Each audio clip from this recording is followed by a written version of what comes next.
नमस्कार साथियों, मैं हूं सुशील और स्वागत कर रहा हूं आप सभी को इस संवाद की श्रृंखला में।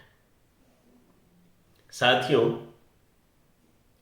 आज होलिका दहन है और कल होली, जो कि हर्षो उल्लास का त्योहार है, जो कि रंगों का त्योहार है, जो कि खुशियों का त्योहार है।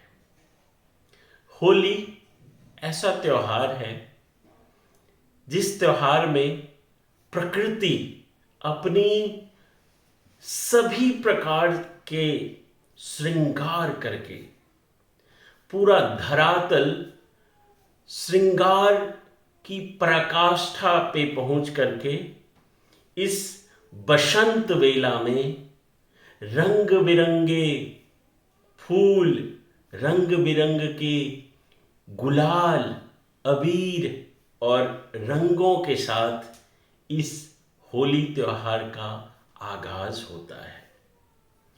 आप सबको ये जानकर बहुत हर्ष होगा कि होली बहुत प्राचीनतम त्योहारों में से एक है और यह बहुत बरसों से अनादिकाल से चला आ रहा है।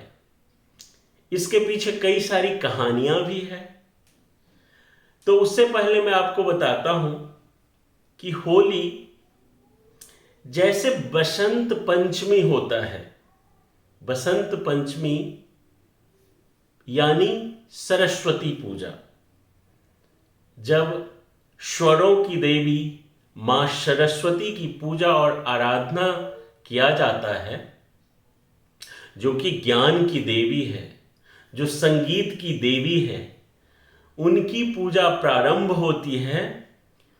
उसी दिन से बसंत पंचमी, उसी दिन प्रथम बार गुलाल लगा करके हर्षो उल्लास के साथ सब अपने जो कटुता है, अपना जो द्वंद्व है, उसको भूल करके सब एक दूसरे के गले मिलते हैं और तब से ही होली का त्योहार गूंजने लगता है। अपने आस पड़ोस में, गांव के गली, घर घर, गली मोहल्लों में शाम को प्रायः लोग डफली बजा करके 8, 10, 20, 25 जितने भी व्यक्ति होते हैं सब मिल करके और फिर फगुआ गाने लगते हैं। फगुआ माने हिंदू कैलेंडर के अनुसार फागुन एक मास है। जैसे अंग्रेजी में जनवरी फरवरी करके हम जानते हैं, वैसे ही फागुन मास, जो कि हर्षोल्लास का महीना होता है, क्योंकि बसंत ऋतु का आगमन हो गया रहता है। हर जगह सरसों अपनी पीली घटा में सिमटी रहती है और उस पर जब ओस गिरता है, आहा, उस सौंदर्य का वर्णन बहुत से कवियों ने अपने अपने ढंग से किया है, क्योंकि बसंत को ऋतुओं का राजा कहा गया है। तो तब से ही होली का त्योहार मनने लगता है। हर एक खेत खलिहान सजने लगते हैं। खेतों में गेहूं के सुनहरे बालियां हिलकोर मारने लगते हैं। जब थोड़ा भी हवा चलता है तो लगता है कि गेहूं के बाली एक दूसरे के आलिंगन हो रहे हैं, एक दूसरे के गले मिल रहे हैं। ऐसे ही फिर आम के मज्जर होने लगते हैं।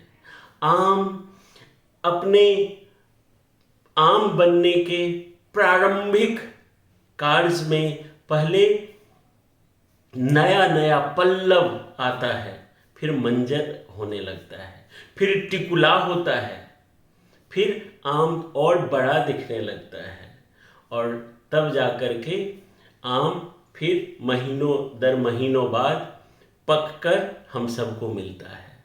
तो यह होली हर्षों और उल्लास का त्योहार है। अब आइए जानते हैं कि होली के विषय में कहानी क्या है। होली क्यों मनाई जाती है, कब से मनाई जाती है? तो ऐसा कई सारी कहानी है, जिसमें सबसे प्रमुख कहानी ये है कि एक हिरण्यकश्यपु नाम के बहुत बड़े राक्षस हुए। वो बहुत यज्ञ तप करके बहुत वरदान पा लिया था, और जिस वरदान के कारण वो बहुत अहंकारी हो गया था और अपने राज्य में ये आवाहन कर दिया था, नगारा बजवा के, ढोल बजवा के, कि मैं ही ईश्वर हूं, मैं ही भगवान हूं। कहीं पे पूजा पाठ, कहीं पे हवन ध्यान सब मना ही था। सिर्फ ये था उनके राज्य में कि वो सिर्फ हिरण्यकश्यपु को अपना ईश्वर माने, अपना भगवान माने। और देखिए ईश्वर की लीला, उनके घर में उनका संतान जन्म लेता है जिसका नाम प्रहलाद होता है। और प्रहलाद भगवान विष्णु के बहुत बड़े भक्त हो जाते हैं। वो बाल्यकाल से ही भगवान विष्णु को अपना ईश्वर और उसी के गुणगान करने लगते हैं। तो जब हिरण्यकश्यपु को पता चलता है तो अपने सिपाहियों को आदेश देते हैं कि सिपाही ले जाओ, इसे सर्पों के बीच डाल दो, ताकि जब सर्प इसे डस लेंगे तो ये मर जाएगा। भगवान की लीला तो भगवान ही जाने। प्रहलाद को ले जाया जाता है जंगलों में, जहां पे बहुत जहरीले सर्पों के बीच में छोड़ दिया जाता है। लेकिन सर्प डंक नहीं मारता। प्रहलाद एकदम किलकारी मारता हुआ वहां से फिर वापस आ जाता है। सारे सिपाही आश्चर्यचकित रहते हैं और फिर अपने महाराज के यहां बताते हैं कि महाराज, सर्पों ने तो डंक ही नहीं मारा।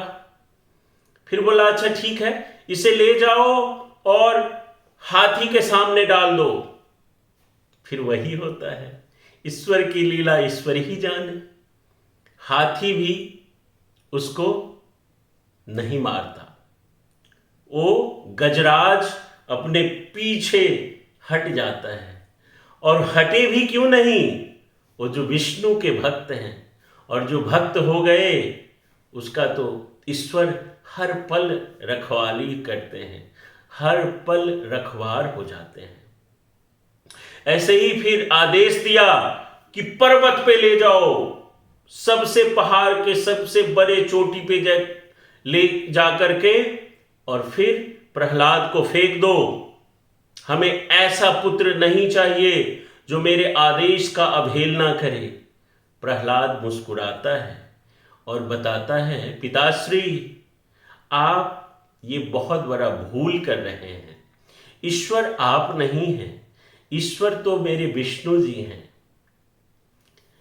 लेकिन उनको अपने बल पे अहंकार हो गया था, और अहंकार बस उनको कुछ समझ में नहीं आता था। फिर सिपाही क्या करे? हिरण्यकश्यपु के आदेश का पालन हुआ और ले जाया गया। पहाड़ के सबसे चोटी पे ले जाकर के प्रहलाद को फेंका गया। लेकिन ईश्वर की लीला ईश्वर ही जाने। प्रहलाद मुस्कुराता रहा, उसको कुछ भी नहीं हुआ। और वो कहते हैं ना, उसका बाल बांका नहीं हुआ, मुस्कुराता रहा। फिर हिरण्यकश्यपु बहुत गुस्से में आग बबूला हो गया और एक दिन सभा लगाई कि कैसे इस बालक को, जो मेरे आदेश का अवहेलना करता है, मैं ईश्वर हूं और मुझे मानने से इनकार करता है, इसको कैसे मारा जाए, इसे कैसे मृत्यु दंड दिया जाए। उनकी बहन थी होलिका, जिसको वरदान था कि वो आग में नहीं मरेगी। देखिए, ईश्वर की लीला ईश्वर ही जाने। कल के दिन, जो कि पूर्णमासी से एक दिन पहले, क्योंकि होली का त्योहार पूर्णिमा के दिन मनाया जाता है, तो कल के दिन होलिका उस सभागार में हंसते हुए आई। हा हा हा हा हा, भ्राताश्री, आप इसीलिए डर रहे हैं? ये तो मेरे चुटकी का खेल है।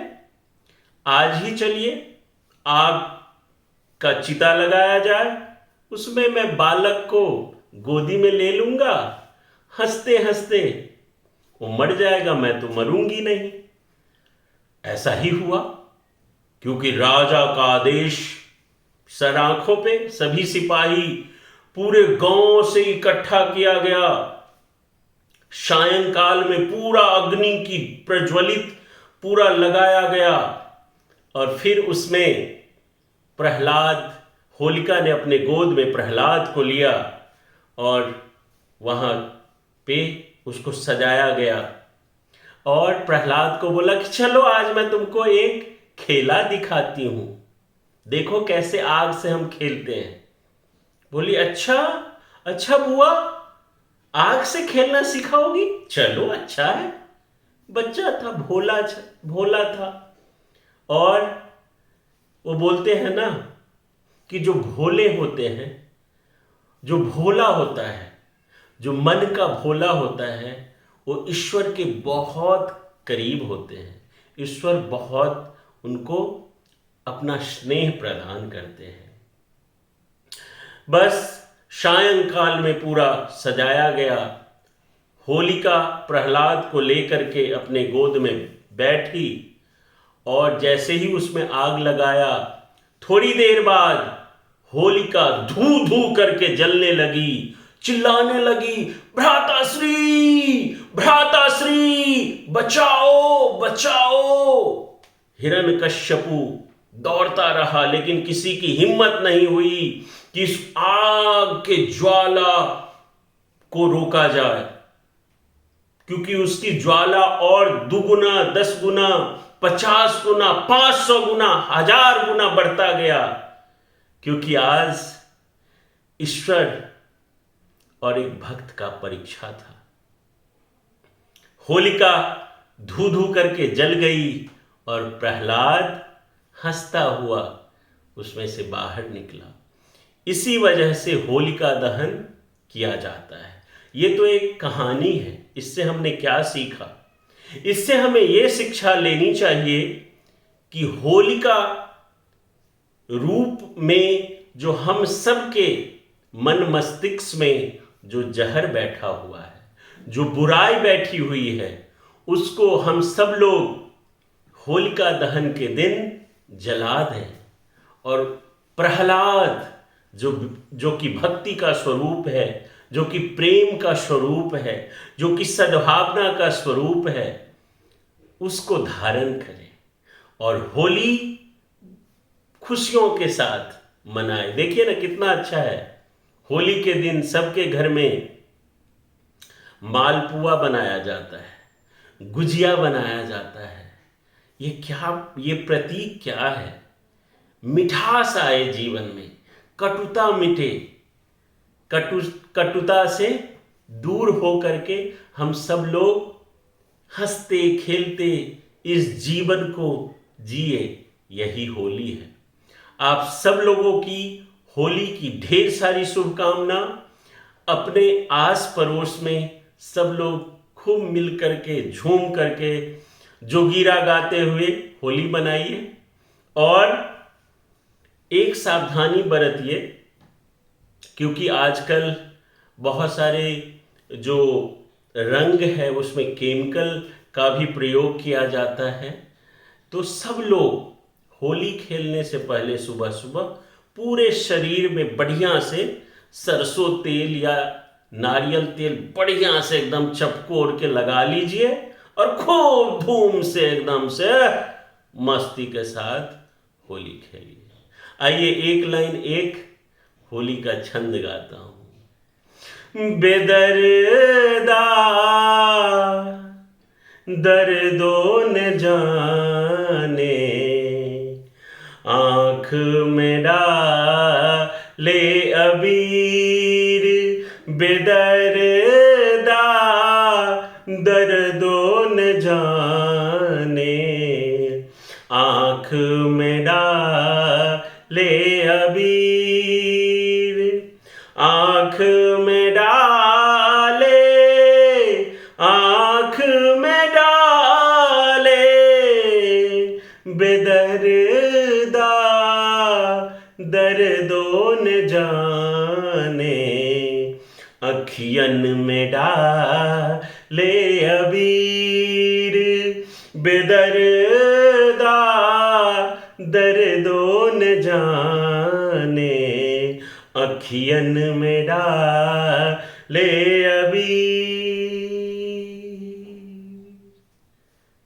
धन्यवाद।